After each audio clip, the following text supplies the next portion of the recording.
Living fossils. Amphibian fossil. Today we have a 290 million year old amphibian fossil with us. This fossil belongs to the Permian period and it was discovered in Germany. Today, 6,022 different amphibian species exist in the world. Amphibians, as a species, are constantly presented by evolutionists as a transitional fossil. However, the facts show us to the contrary. The word amphibian comes from the Greek word amphibios, meaning to live a double life. The reason they are called amphibians is that they spend some part of their lives in the water and some part of it on land. This is also the reason why evolutionists consider these animals as transitional life forms, which is not true. There is an important fact we should not forget.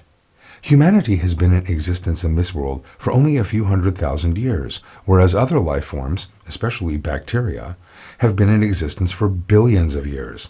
Appearing much later on the scene in the life stages, humanity classifies life forms by analyzing paleontological records. These life forms are categorized as aquatic creatures, terrestrial creatures, and fliers, birds.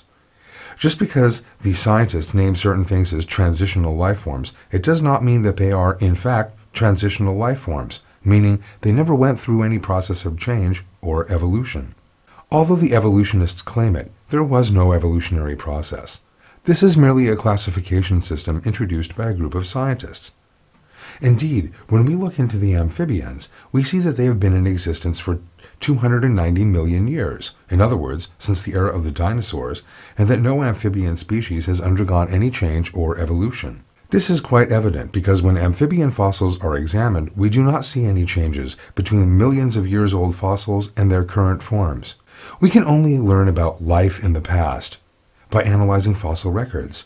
Therefore, when we compare the past to today, by no means do we observe one life form evolving into another life form. In other words, we never observe a fish evolving into a land animal. We see that amphibians are created by God as amphibians. That is to say, God created them in a way that they are capable of living both in the water and on land throughout their lives, starting from their embryonic stages and into their adulthood. This attribute is unique to amphibians. For example, a life form can both fly and live on land, while another life form lives deep underwater. As another example, cicadas spend 17 years underground, and only once in their lifetimes do they come up to the surface.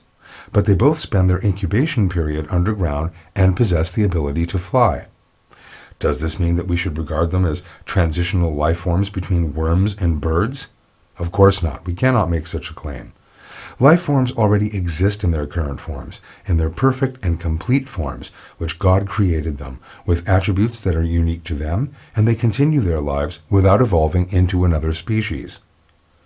Never pay heed to the claims of evolutionists when they declare an animal to be a transitional life form solely based on its similarities with other life forms and present this as if it is scientific evidence.